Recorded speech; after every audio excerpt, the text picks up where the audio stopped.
Muchas gracias y quería también agradecer y felicitar a todo el equipo del Diplomado de Cocinas y Cultura Alimentaria en México. Yo participé en la edición número 10 y la verdad es que yo tengo formación antropológica, pero me faltaba como entrar más a la cultura alimentaria en México, y el diplomado me abrió un mundo. Tenía una intuición, no tenía un conocimiento, y ahora siento que tengo más conocimiento. Entonces muchas gracias y muchas gracias también por esa cosecha de saberes, que de hecho es un poco también el ejercicio que estoy haciendo yo misma sobre mis mismos saberes, en el sentido de que yo trabajé muchos años en acompañamiento a procesos de patrimonialización y de promoción de alimentos, productos agroalimentarios y enogastronómicos, y ahora lo que estoy tratando de hacer en el tiempo que me deja mi trabajo remunerado es justamente recoger un poquito, o sea, sistematizar estos procesos para recabar aprendizajes y también para poder hacer aproximaciones un poco críticas al concepto de patrimonialización y a cómo estamos conservando y preservando nuestro patrimonio alimentario en el mundo. Bueno, yo a partir del caso italiano, pero me gustaría también seguir haciéndolo aquí en México. Entonces lo que presento hoy, ¿se puede decir a la siguiente, por favor? A la siguiente, gracias. Lo que presento hoy justamente es la sistematización de un proceso de acompañamiento que realicé en Italia entre 2012 y 2015 a un grupo de mujeres panificadoras de unos pueblos, se puede decir, en una zona rural a algunos kilómetros de la ciudad de Roma, hacia el reconocimiento de uno de sus productos, la galleta, bueno, en italiano se llama Gilletto di Palestrina, aquí la llamaré galleta flor de lis, que es la traducción, como baluarte de Slow Food. No sé si todos ubiquen la organización de Slow Food. La siguiente, por favor. Es un tipo específico de patrimonialización. Slow Food es una organización que se dedica desde hace más de 20 años a la preservación de la cultura alimentaria en un sentido muy amplio, y tiene raíces en los movimientos para la conservación de los ecosistemas a nivel mundial, en los movimientos que luchan para modelos de producción y de consumo de alimentos alternativos al modelo neoliberal. Y el proyecto de Baluartes es un proyecto que apunta a preservar, a conservar algunos ejemplos paradigmáticos que sirvan como como modelos frente a la estandarización del gusto y la industrialización de la comida, ¿no? Entonces se eligió este modelo de patrimonialización para la galleta flor de lis, que justo se encontraba en un proceso de desaparición, ¿no?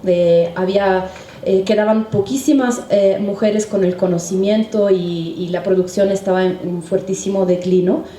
El proceso, bueno, la siguiente empezó en 2012, cuando empezó la documentación y las entrevistas y pues las reuniones, digamos, para juntar y reunir a todos los actores involucrados, y terminó oficialmente. El reconocimiento llegó a principios de 2015, entonces fue un proceso bastante largo con varios obstáculos y momentos críticos de por medio, pero que pues finalmente salió bien, y que pude yo darle seguimiento hasta 2020, cuando la pandemia ya me impidió pues seguir haciendo visitas a Italia y al proyecto.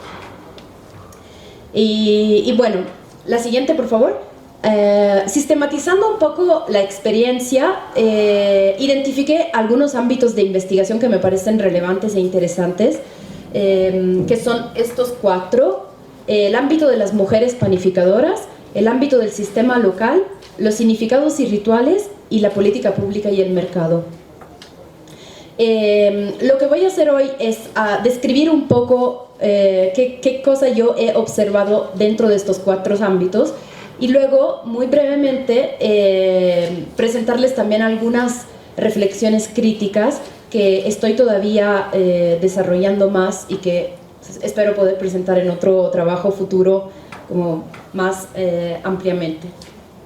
La siguiente, por favor. Bueno, en el ámbito de las mujeres panificadoras, cuando arrancamos el proceso de documentación, vimos que la galleta Flor de Lis es una galleta que solo pueden producir las mujeres, no hay hombres produciéndolas, y que quedaban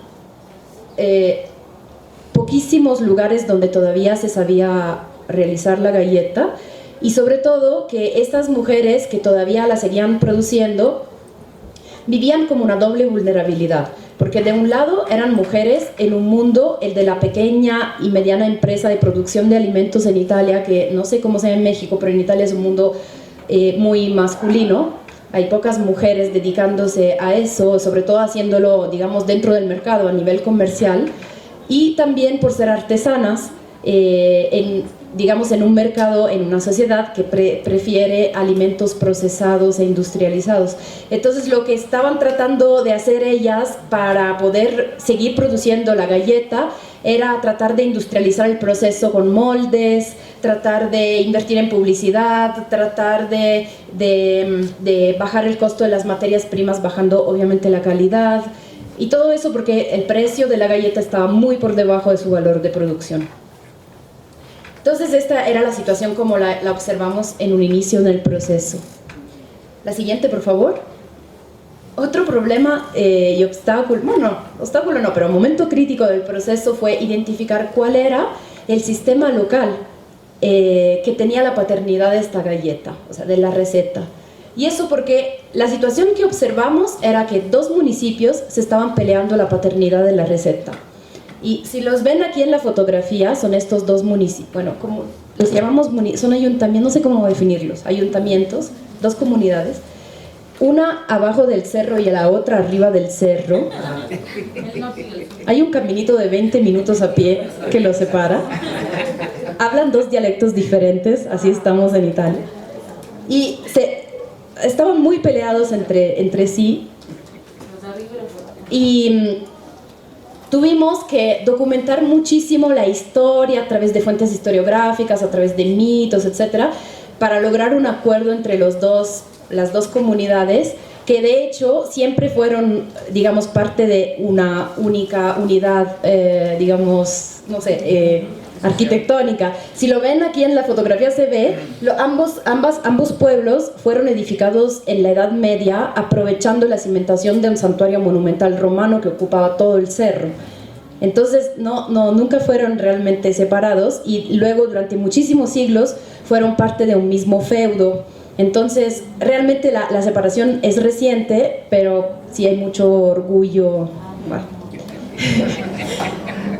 Y entonces lo que hicimos pues fue promover mucho la reconstrucción histórica y el mito fundacional de la galleta, que es,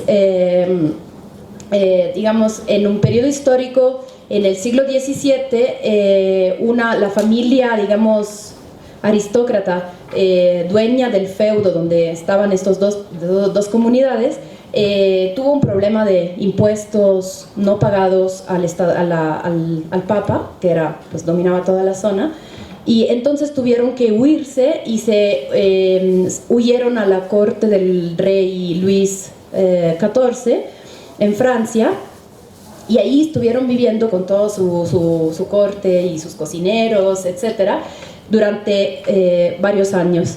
Entonces a este momento histórico específico se atribuye el nacimiento de la receta, porque hubo un intercambio como de prácticas culinarias entre los cocineros que venían de Italia y los franceses, y entonces los de estos pueblos, regresando a Italia, se llevaron, digamos, esa receta y la adaptaron localmente, ¿no? Y escogieron la flor de lis como forma, porque la flor de lis es el símbolo heráldico de la familia Borbone, del rey de Francia que los estuvo hospedando, ¿no? Entonces tuvimos que reconstruir eso a través de miles de entrevistas, porque no hay muchas fuentes historiográficas, y finalmente logramos un acuerdo para definir que ambos ayuntamientos tenían la paternidad de la receta.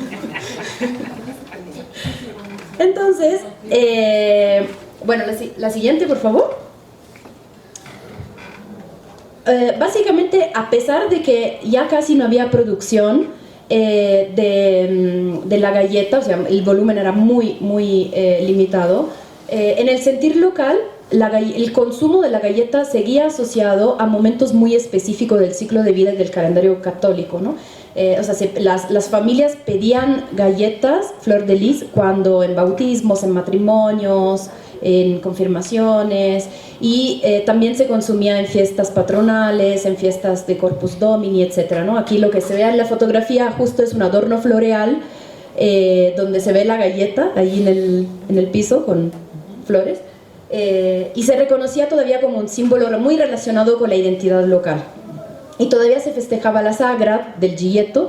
Las Sagras en Italia son fiestas de origen pagano, precristiano, que son fiestas sagradas que se hacen en cada pueblo de Italia y alrededor de un alimento o un producto local, y que sirven a través de la comensalidad para, digamos, confirmar la unión comunitaria, ¿no? Son fiestas muy antiguas y pues lo curioso es que se seguía celebrando, pero cuando yo fui durante 3 años seguidos, no, o sea, lo único que encontrabas cada tipo de alimentos en estas sagras, pero no encontrabas la galleta. O sea, se llamaba Sagra de la Flor de Lis, pero no había galletas ahí en la sagra. Pero pues lo sentía, o sea, tenía sentido para ellos, pero no se podía encontrar galletas porque las mujeres no alcanzaban a producir tantas como para una fiesta tan grande. Entonces, bueno, hicimos ese proceso reuniendo a todos los actores involucrados, no solo a las mujeres panificadoras, también invitamos a todos los productores de materias primas, sobre todo trigo y huevos, harinas y huevos. Invitamos a las empresas de venta y comercialización, invitamos a organizaciones de la sociedad civil, invitamos a Slow Food, bueno, Slow Food obviamente estaba ahí, y todo el proceso fue, digamos, auspiciado por las autoridades locales. Y bueno, lo primero que hicimos fue lograr un acuerdo para que se juntaran en una comunidad de alimentos, que es otro proyecto de Slow Food para asociar a productores. Y luego, una vez consolidada la comunidad de alimentos, durante un año de reuniones logramos también consolidar un protocolo común de producción que definía los marcos, los límites dentro de los cuales se tenían que darse las productoras, sobre todo las mujeres, pero también los productores de materias primas, para que la galleta fuera considerada baluarte. Entonces, también fijamos un nuevo precio para la galleta, un precio que tuviera en cuenta los llamados activos intangibles, que son las habilidades, el tiempo, los saberes, la genuinidad del producto y factores así. Entonces, la siguiente, por favor. Pues, ¿qué observé regresando a visitar varias veces el proyecto? Sigo en contacto todavía con las mujeres, etcétera. Pues observé, esta no es una gráfica basada en matemáticas, es una gráfica basada en pura observación, pero bueno, sirve para decir que lo que yo observé fue que aumentó seguramente el volumen de producción y aumentó la genuinidad de los productos, a la calidad. Sin embargo, aumentaron mucho también las ocasiones de consumo desvinculadas de las ritualidades. Por ejemplo, la galleta la pedían mucho los restaurantes del circuito de Slow Food, la pedían para degustaciones, en ocasiones, autoridades de otros lugares. Entonces, sí se estaba consumiendo mucho, pero afuera de los circuitos tradicionales, digamos, y rituales, dentro de los cuales se consumía antes de la patrimonialización. La siguiente, por favor. Pues entonces todo esto me llevó un poquito a reflexionar críticamente sobre qué estamos patrimonializando y por qué, ¿no? Y cómo esa patrimonialización luego interviene en la reproducción cultural. O sea, ¿estamos favoreciendo que sí se reproduzca la cultura alimentaria o no? ¿O estamos protegiendo otra cosa? Porque a veces lo que yo noté es que, digamos, la galleta flor de lis, que inicialmente era un elemento cultural muy fuerte, en algunos aspectos se redujo un poco a como recurso económico, ¿no? Que sobre todo las autoridades locales utilizaban para mejor vender el territorio, lo utilizaban como diversificador del territorio ante la oferta turística. Entonces, así, en ese sentido, pues no se estaba favoreciendo, por ejemplo, que las mujeres siguieran aprendiendo. Otra cosa que yo noté es que no se invitaron nunca a estas reuniones y no formaron parte del proceso todas las mujeres que tenían el conocimiento, que sabían hacer la galleta, pero que no tenían, por ejemplo, un ejercicio comercial, una tienda o un horno de pan, ¿no? Entonces, ¿por qué estaban afuera de este proceso, ¿no? ¿Por qué no entraron? Pues porque no representaban, o sea, no eran parte de esta cadena de valor productivo que es la que se quería visibilizar y fortalecer. Pues entonces finalmente yo sigo la próxima. Voy rápido. Ay, no, esta. Bueno, no, esta ya la expliqué hace mucho. Bueno, adelante. Aquí nada más para cerrar un poquito es esto, o sea, y los interrogantes que me quedan finalmente son: ¿cuál es el sentido real que le damos a la patrimonialización de la cultura alimentaria? Y si cuando patrimonializamos estamos hablando de capital cultural o estamos hablando de patrimonio biocultural, como justamente decía Hugo. Y sobre todo, ¿quiénes son los sujetos de la patrimonialización y a quién finalmente beneficia, ¿no? Y si existe una idea de patrimonialización que pueda darse, pero por fuera del mercado y de las políticas públicas, ¿no? Que son las que luego terminaron, digamos, acaparrándose el proceso. Entonces, pues, estos son interrogantes abiertos que todavía no soluciono y que me gustaría como seguir investigando.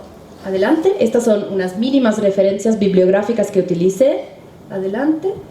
Y ya, agradezco mucho su atención.